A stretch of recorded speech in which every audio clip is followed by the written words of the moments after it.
Okay, we're back with the newsroom. We have a lot of things to cover, and this is the fall edition, so we cover everything that happened since the one that we did at the end of the summer. I'll be using an AI reader to simply read out the headlines, and then I'll be adding to it as required to keep it quick and hopefully take the least of your time. I'm going to start with ePrivacy and regulatory updates, and within that, I'll start with enforcement. So let's go for it. On September 5th, the NIL issued an €800,000 fine to a healthcare software provider. The company assumed it was dealing with fully anonymized data when repurposing patient information for certain studies. Given the risk of re-identification, the enforcement agency considered the data to be merely pseudonymized and thus subject to the GDPR. The case is a very good illustration. It's a good excuse to revisit the notion of personal data and what's anonymizing data versus what's pseudonymizing data. And there's plenty of cases. We're going back to Breyer lately, so back to the very start on what it means to hold data that could be deemed personal data. The CNIL referenced a 2014 opinion from the then WP or Article 29 Working Party, so the EDPB now, on anonymization techniques. So we'll add a link to that. More things. On September 27th, the Irish DPC issued a €91 million fine to Meta for storing certain user passwords in plain text files. Yeah, not much to add to that. More things. On October 22nd, NOIB filed a claim against Pinterest before the French Supervisory Authority, alleging that the company relies on legitimate interest to underpin its behavioral advertising practices. Yeah, so that would be in contravention of the CJ EU Bundeskartellamt decision, which is the one that said you cannot use legitimate interest for that, even though then they opened up the possibility of using consent, and the alternative doesn't have to be free, and everything that had this spillover effect into the consent or pay drama that we have today. In any case, the social network has also been accused by NOIB of breaching the transparency principle and not responding to data subject requests in an appropriate manner.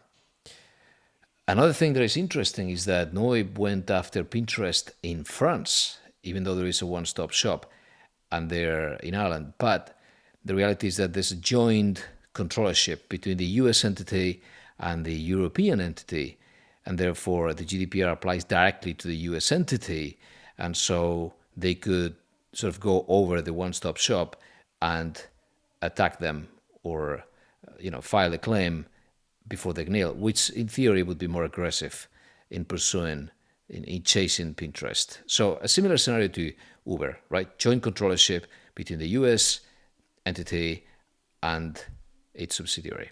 Okay, more things. On October 24th, the Irish DPC imposed a €310 million fine on LinkedIn.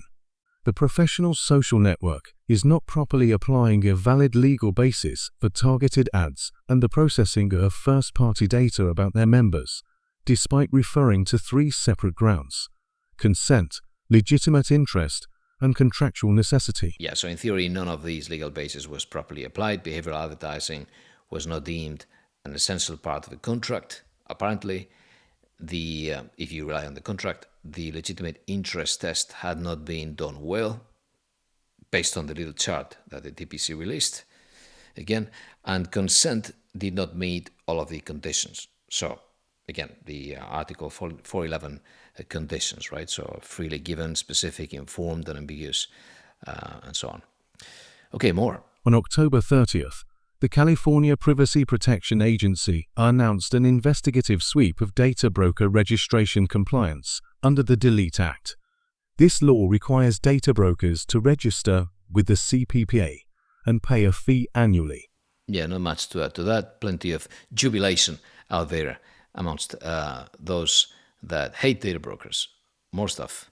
On November 6th, the Canadian government ordered the closure of TikTok in the country. Yes, apparently citizens are allowed to keep the app, right? You can use the app.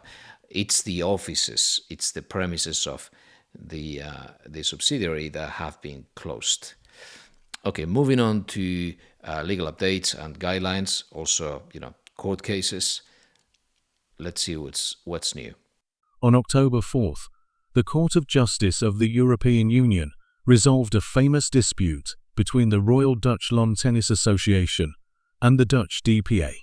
The latter had imposed a fine on KNLTB for relying on legitimate interest for sharing data with its sponsors for purposes of direct marketing. That's it. So the CJEU has finally agreed with the KNLTB, so the tennis association, the Royal Tennis Association. Therefore, a commercial interest can be a legitimate interest. First thing, yes, it can, of course. A legitimate interest can be used for direct marketing purposes. That's even in the GDPR, in Recital 47. And another test that the court applied, or a test that the court mentioned, is that members could reasonably expect that their details would be disclosed to sponsors of the tennis association for advertising and marketing purposes, right? Those email addresses, phone numbers, whatever was handed over to the sponsors of the tennis association when the whole drama started. 5 days later, the EDPB, European Data Protection Board, requested comments on its draft opinion on processing data on the basis of legitimate interest. Yeah, a few things that show up in that opinion is that the legal basis should not be treated as a last resort, right? It's just one of six, and that's refreshing. That finally, we're not sort of deprecating that legal basis. I think it's really important if we're looking at privacy by design and a risk-based approach. There's also a differentiation being made in there between an interest, sort of the broader benefit that a controller may have, and the purpose or the specific reason why the data is being processed. The opinion is also stating, for now at least, that an interest must be related to the data controller's activities. So, looking forward to getting the final version of it. On the same day, October 9th, the EDPB adopted its opinion on certain obligations following from the reliance on processors and sub-processors. Yeah, this is overwhelming. This is going to be a lot. So now a data controller should extend the diligence and the auditing beyond the first sort of line of processors into sub-processors and and sub-processors, no matter how many degrees apart. So all of these details, name, address, contact details, description of the processing roles, they all have to be gathered by the controller, and they need to be part of ROPA, and you need to look at right of access, data breach notification. All of these obligations, they need to now sort of permeate across the chain, and it looks overwhelming. On October 16th, the EDPB adopted new guidelines on the technical scope of Article 5.3 of the ePrivacy Directive. Yes, and given that very little has changed since they opened up that initial draft for comments, we recorded a separate episode, so that's last week, with Peter Craddock, pondering the far-reaching implications of these guidelines on ad tech, martech, publishers, everybody. More. On October 7th, the UK ICO launched its own data protection audit framework. That's it, and it's very practical, as expected from the ICO, so it includes self-assessment toolkits and other practical resources. Also in the UK, the data protection reform is back, and now there's this data use and access bill, so a second reading was announced on November the 1st, and it maintains an exception for analytics cookies, which is great. Those will not require consent, so that's, that will go along the lines of what the CNIL is accepting and the Spanish AEPD is accepting now, right? So if you follow certain guidelines, then you do not need consent for analytics, which is really great. And then DPOs are back on the table, so they had killed them in a previous version. Now they're back, so they're staying. On November 5th, the EDPB adopted its first report under the Data Privacy Framework. Yes, this is the EU-US Data Privacy Framework that replaced the Privacy Shield after SRAMS 2, right? Once we had the Biden executive order. And so something the report says is the redress mechanism has been implemented successfully, but it's not being widely used. Something they also said is that they are concerned, so the EDPB is concerned about recent changes to Section 702 FISA, or the Foreign Intelligence Surveillance Act in the US, and how that could expand the role of private companies in gathering data about EU data subjects. Let's move on to MarTech and AdTech. On November 12th, Meta introduced a Plan C to its pay or consent models. Yes, so they had been told, if you remember, by the EDPB, that the current proposal for consent or pay would not be acceptable. They kept on pushing the idea of contextual advertising, something that was less intrusive.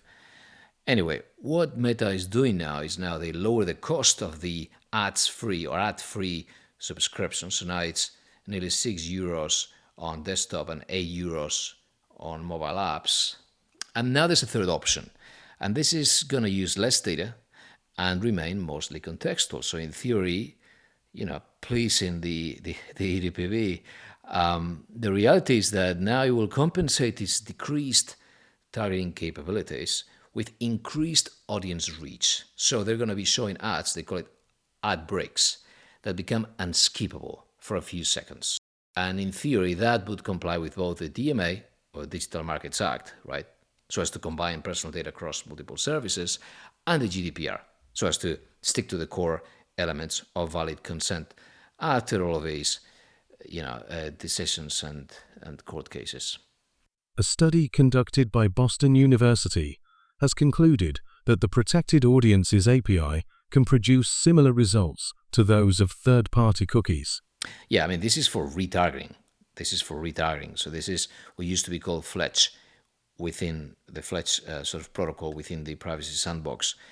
And yes, they did say it can produce similar results, but they also said that they would need more inventory or more publishers to participate so as to really be at the level. And then the question would be, who is going to try this? Publishers have no incentive to try this in the EU, because after the recent interpretation of the ePrivacy Directive, everything requires consent, no matter how privacy preserving. So if you need consent, there's a binary requirement no matter what, as we've said a million times, and we said last week with Peter Craddock. And who is going to try this? You just stick to third-party cookies. It's the same level of consent, and you don't need to, go and reinvent the wheel. Something else I'll say is that on November the 5th, there was an article that we'll add to the notes on, the title is pretty provocative. It's called "The Composable CDP is Dead." So here David Rapp, who he coined the term CDP back in the day, and he's arguing that CDPs have already caught up with this idea of modularization that came from sitting on top of more flexible data warehouses, right, like Snowflake. So that every CDP, every customer data platform, has either become a niche modular component or an all-encompassing, highly modularized software suite. In sum, the term will not help a high touch differentiate itself uniquely any longer. I guess that's sort of the conclusion. So we suggest that you listen to our interviews with Tejas Manohar, CEO of High Touch, and Jonathan Mendes, CEO of Neuralift AI, here on this channel for further context. Now, we're going to move on to AI, competition, and digital markets. I'll start by revisiting this controversial opinion issued by the Hamburg Data Protection Authority in the summer, saying that LLMs, large language models, do not contain personal data. The authority made 3 key points back then, saying that first, no personal data is stored in LLMs. Second, data subject rights as defined in GDPR cannot relate to the model itself, even though they can be exercised against the provider or deployer of a system that is built on top of such models, with regards to the input or output of such system. And third, the authority said that the training of LLMs using personal data, of course, must comply with data protection regulations. So we'll be revisiting this in some upcoming interviews. Let's keep that present, and more news in this area. The Irish DPC announced an investigation into Google's foundational AI model on September 12th. And yes, this refers to the PaLM 2 model from Google, and the focus seems to be on the DPIA, or the Data Protection Impact Assessment, that Google is supposed to have undertaken. On November 13th, Meta received an €800,000 fine for anti-competitive practices in the bundling of its marketplace feature with the primary Facebook application. This has had a considerable impact on standalone second-hand marketplaces across Europe. Yeah, so in theory, they've leveraged their control over one market to take control of another market, adjacent market, in this case threatening pretty large companies in the classified ads space like Le Bon Coin in France, or Marktplaats, if I can pronounce that, in the Netherlands, or even eBay in some other countries. It's a pretty big fine, but it's a pretty clear case of anti-competitive practices. With this, we're going to finish. And again, I'm going to keep zero-party data, customer centricity, and then the future of media for the next update, since there's a few things really interesting taking shape, but not yet fully formed. Thanks again.